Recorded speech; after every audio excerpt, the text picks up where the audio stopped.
नमस्कार मंडळी, नवीन एका इंटरेस्टिंग व्हिडिओमध्ये सर्वांचं मनापासून स्वागत. मित्र, महाराष्ट्रातील संजय गांधी निराधार अनुदान योजनेच्या सर्व लाभार्थ्यांसाठी, त्यामध्ये दिव्यांग व्यक्ती असतील, विधवा महिला असतील, ज्येष्ठ नागरिक असतील आणि आजारी व्यक्ती असतील, या सर्व लाभार्थ्यांसाठी ही व्हिडिओ अतिशय महत्त्वाची आहे. मित्रांनो, तुम्हाला सर्वांना ठाऊक आहे की सामाजिक न्याय विशेष विभागाच्या माध्यमातून, त्याचबरोबर दिव्यांग सक्षमीकरण विभागाच्या माध्यमातून चालवल्या जाणाऱ्या संजय गांधी निराधार अनुदान योजनेच्या संदर्भात राज्य सरकारने प्रशासनाने एक महत्त्वाचा आणि मोठा निर्णय घेतला आहे. जर या योजनेचा लाभ घ्यायचा असेल तर त्या नवीन अर्जदारांना, म्हणजे ज्यांना नवीन फॉर्म भरायचा आहे, त्यामध्ये ज्येष्ठ नागरिक असतील, विधवा महिला असतील, जे सर्व म्हणजे दिव्यांग बांधव असतील, या सर्व लाभार्थ्यांना जे काही 2,500 रुपये किंवा जे 1,500 रुपये येतात, याच्यासाठी किंवा श्रावणबाल योजना सुद्धा असेल, याच्यासाठी जर तुम्हाला नवीन अर्ज करायचा असेल तर तुमच्याकडे जन्म दाखला किंवा शाळा सोडण्याचा दाखला मॅन्डेटरी सांगितलेला आहे. जर समजा तुमच्याकडे हे दोघांपैकी एक जरी कागद असेल तरच तुम्हाला फॉर्म भरता येणार आहे, आणि जर कागद जर नसेल तर तुम्हाला अर्ज करता येणार नाही. हा नवीन नियम राज्य सरकारने 2026 साली सुरू केला आहे. म्हणजे पूर्वी कसं होतं, तुमच्याकडे UDID कार्ड असेल तर तुम्ही अर्ज करू शकता, किंवा तुमच्याकडे पतीचा मृत्यू दाखला असेल तरी सुद्धा तुम्ही अर्ज करू शकता, तुमचं वय किंवा तुमच्याकडे ज्येष्ठ नागरिक असेल दाखला असेल तरी तुम्ही अर्ज करू शकत होता. म्हणजे किंवा तुमच्याकडे जे काही आजारी असल्याचं प्रमाणपत्र जरी असेल तरी तुम्ही संजय गांधी निराधार योजनेसाठी अर्ज करू शकता. परंतु आता या कागदपत्रांच्या बरोबर राज्य सरकारने, प्रशासनाने शाळा सोडण्याचा दाखला आणि जन्म प्रमाणपत्र हा मॅन्डेटरी कागदपत्र केलेला आहे. जर हे दोन कागदपत्रांपैकी एकही कागदपत्र तुमच्याकडे नसेल तर तुम्हाला अर्ज करता येणार नाही, तुम्ही अपात्र ठरणार आहात. लक्षात ठेवा.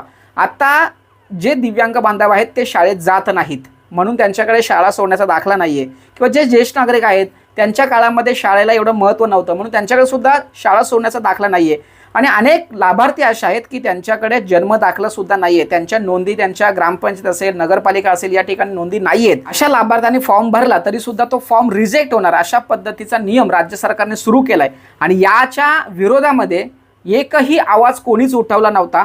आपल्या चॅनलवरती पहिल्यांदा आपण या संदर्भात आवाज उठवला होता की बाबा हे बंद झालं पाहिजे. आणि आत्ता जे काही आपल्या महाराष्ट्र राज्याचे जे लोकसभा सदस्य आहेत, प्रणिती शिंदे म्हणून, जे त्यांच्या माध्यमातून सरकारला एक पत्र व्यवहार केलेला आहे आणि त्यांनी त्या ठिकाणी विरोध केलेला आहे. आणि त्यांच्या संदर्भात वेगवेगळ्या बाबी सुद्धा सरकारसमोर मांडलेल्या आहेत. ह्या ज्या काही बाबी आहेत किंवा ह्या ज्या काही अटी आहेत, ह्या अटी रद्द केल्या पाहिजे. आणि दिव्यांग बांधव असतील, संजय गांधी निराधार अनुदान योजनेचे लाभार्थी असतील, यांना सर्वांना साध्या सोप्या भाषेमध्ये किंवा साध्या सोप्या कागदपत्रांमध्ये अर्ज करता येईल अशा पद्धतीची मागणी केली. तर त्या पत्रामध्ये प्रणिती शिंदे यांनी सरकारसमोर कोणत्या मागण्या ठेवल्यात हे आपण या व्हिडिओच्या माध्यमातून सविस्तरपणे जाणून घेणार आहोत. व्हिडिओला सुरुवात करण्यापूर्वी चॅनलवरती जर नवीन असाल तर चॅनलला सबस्क्राईब करा. अशाच महत्त्वपूर्ण अपडेट या चॅनलवरती येत असतात. चला तर मित्रांनो, व्हिडिओला सुरुवात करूया. तर मित्रांनो, या ठिकाणी तुम्हाला हे पत्र दिसत असेल, 4 जून 2026 रोजीचं हे पत्र आहे. आणि हे जे पत्र आहे हे पत्र कोणी लिहिलं आहे? प्रणिती सुशीलकुमार शिंदे, या ठिकाणी सोलापूर लोकसभा महाराष्ट्र राज्य यांच्या माध्यमातून या ठिकाणी लिहिलेलं आहे. यांनी विषय असा सांगितला आहे की संजय गांधी निराधार अनुदान योजना असेल किंवा श्रावणबाल या योजनेमधील वयाच्या दाखल्यासाठी लागणारा जो शाळा सोडण्याचा दाखला आहे किंवा जन्म दाखला आहे, ही सक्तीची जी अट राज्य सरकारने जाहीर केली ती दूर करून त्याच्याऐवजी त्यांचं जे काही रेशन कार्ड आहे किंवा लाईट बिल आहे किंवा सिव्हिल सर्जनचे जे प्रमाणपत्र आहे यांचा वापर करून त्यांना अर्ज करता आला पाहिजे, अशा पद्धतीची मागणी केली. लाभार्थ्यांना वयाच्या दाखल्यासाठी शाळा सोडण्याचा दाखला व जन्म दाखल्याची आणि रहिवासी दाखल्याची सक्ती करण्यात आली आहे. रहिवासी दाखला म्हणजे कोणता? तर डोमासल सर्टिफिकेट. योजनेतील लाभार्थी ग्रामीण व शहरी भागातील वंचित भागातील असल्यामुळे अनेक लाभार्थ्यांकडे जन्म दाखला व शाळा सोडण्याचा दाखला उपलब्ध नसतो.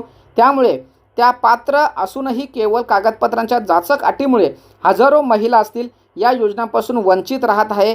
तरी वयाच्या दाखल्यासाठी जन्म नोंद किंवा शाळा सोडण्याचा दाखला न मागता पूर्वीप्रमाणे सिव्हिल सर्जनचं प्रमाणपत्र या ठिकाणी ग्राह्य धरावं, अशा पद्धतीची मागणी या ठिकाणी करण्यात आली. त्याचबरोबर दुसरी मागणी बघा, रहिवासी दाखल्याच्या ऐवजी रेशन कार्ड किंवा वीज बिल ग्राह्य धरण्यात यावं. म्हणजे जे डोमासेल सर्टिफिकेट कंपल्सरी करण्यात आलेलं आहे त्याच्याऐवजी लाईट बिल वगैरे असेल किंवा रेशन कार्ड असेल ते या ठिकाणी ग्राह्य धरण्यात यावं. त्याचबरोबर तिसरी मागणी बघा, या ठिकाणी 15 दिवसापासून श्रावणबाल व संजय गांधी निराधार योजनेची ऑनलाईन नोंदणी बंद आहे. त्यामुळे लोकांना अर्ज करण्यासाठी दिरंगाई होत आहे, तरी ती लवकरात लवकर सुरू करावी, अशा पद्धतीची मागणी या ठिकाणी करण्यात आली. आणि या पत्रामध्ये प्रामुख्याने मागणी कोणती आहे तर जो शाळा सोडण्याचा दाखला आहे आणि जो जन्म दाखला आहे, हे जी अट या ठिकाणी राज्य सरकारने ठेवलेली आहे, प्रशासनाने ठेवलेली आहे, ती लवकरात लवकर रद्द करून त्यांना पूर्वीप्रमाणेच कमीत कमी कागदपत्रांमध्ये अर्ज सादर करता आला पाहिजे, अशा पद्धतीची मागणी या ठिकाणी खासदार मॅडम यांच्या माध्यमातून ठेवण्यात आलेली आहे। त्यामुळे मित्रांनो, ही मागणी आपल्यासाठी अतिशय महत्त्वाची आहे आणि हे दूर व्हायलाच पाहिजे। यासाठी आपल्या स्तरावरून सुद्धा मागणी केली पाहिजे, कारण अनेक लाभार्थी असे आहेत की त्यांच्याकडे जन्मदाखला नाही आहे, शाळा सोडण्याचा दाखला नाही आहे, त्यामुळे हे लोक या योजनेपासून वंचित राहतील। म्हणून असं होऊ नये यासाठी ही मागणी प्रामुख्याने बरोबर आहे। आपण सुद्धा आपल्या माध्यमातून जिल्हाधिकारी कार्यालय असेल, तहसीलदार कार्यालय असेल, यांच्याकडे या संदर्भात मागणी केली पाहिजे। त्यामुळे मित्रांनो, याचा परिणाम असा होणार आहे की जे काही गरजू लोक आहेत किंवा लाभार्थी आहेत त्यांना कमीत कमी कागदपत्रांमध्ये अर्ज सादर करता येणार आहे आणि या योजनांचा लाभ घेता येणार आहे। आपल्या स्तरावरून सुद्धा अशा पद्धतीची मागणी केली पाहिजे, म्हणून ही व्हिडिओ बनवली। सदर व्हिडिओ सर्वांना शेअर करा। भेटूया पुढील व्हिडिओसह, तोपर्यंत धन्यवाद। जय हिंद, जय महाराष्ट्र।